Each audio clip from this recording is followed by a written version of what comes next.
Let's get to our next guest, who knows more about this than anyone. Jim Grant. He's the founder and editor of Grant's Interest Rate Observer, and he has observed a multitude of cycles over the years. And I have to get your thoughts on this right now, because I know the Fed isn't saying mission accomplished. The market seems to be saying mission accomplished. And I'm wondering if you actually do think this is mission accomplished. No, inflation, I think, Romaine, is endemic.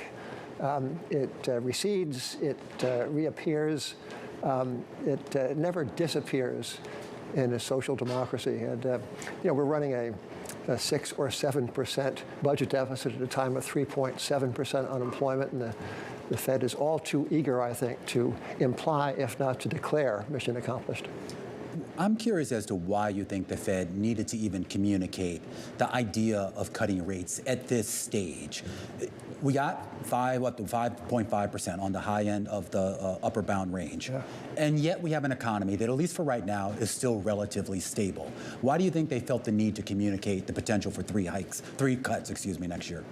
Oh, if I were to read the mind of the composite mind of the Federal Reserve, I think I would impute this great insight. I think that they would say to themselves, the cost, the unseen but still considerable cost of a decade's worth of 0% interest rates is a great malinvestment, as they say in the economic quarterlies. The white elephants that spring up when money is free. Mm-hmm. Great doings on the West Coast, up and down the world, venture capital, frontier venture capital, private equity, what have you. So these misallocations of capital, let us call them, misguided because of the false interest rates on offer, introduce an element of frailty in the structure of things.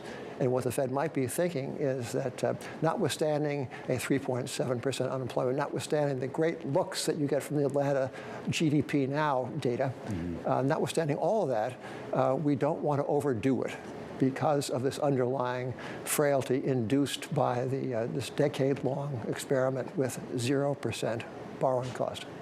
And with that in mind, it feels like Powell started to go down that road a little bit, saying that they're very aware, too, of the risks of basically staying at these high levels for too long. So with that in mind, you think about all these rate cuts that are being priced in and pulled forward for next year. With that sort of psychology in the background, does that make a little bit more sense?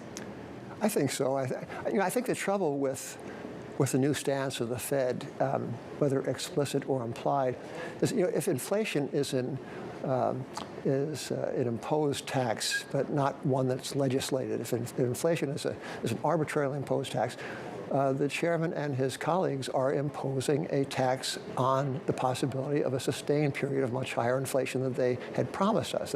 2% to me is a very dubious proposition, because money is what you get for work, which means money is heartbeats. Money is is what we do. They're not finite. They're not infinite, these heartbeats. And if you tax them through the depreciation of the currency, through a contemplated and intended depreciation of the currency, you are legislating without a vote a tax on the working lives of Americans. Mm-hmm. So I think as a moral proposition, it's dubious. Milton Friedman would say inflation is always and everywhere a monetary phenomenon. I would say that inflation is always and everywhere a moral phenomenon. Mm-hmm. And I mean, with that in mind, you think about the questions facing the Fed right now. Do you think that one of the questions potentially could be, what's the bigger burden here? Is it still high inflation, or are very high borrowing costs the bigger burden? Yeah, well, I think the Fed, sometimes looks in the mirror and sees Captain Sully landing the plane on the, never mind softly, landing the darn plane on the Hudson River. So the Fed has now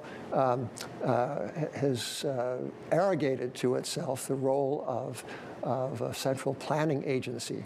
It now intends, as the chairman said yesterday, we're going to pay more attention to the employment part of our mandate. Well, it's going to try to balance economic growth with the stability and the integrity of the currency. How do they do? I mean, I don't think that is given to mortal man and woman to do these things. Mm-hmm. And the Fed has demonstrated, I mean, I think I have very convincingly demonstrated to the readers of Grant's Interest Rate Observer that I can't predict the future, but the Fed has unintentionally done the same and without acknowledging the same.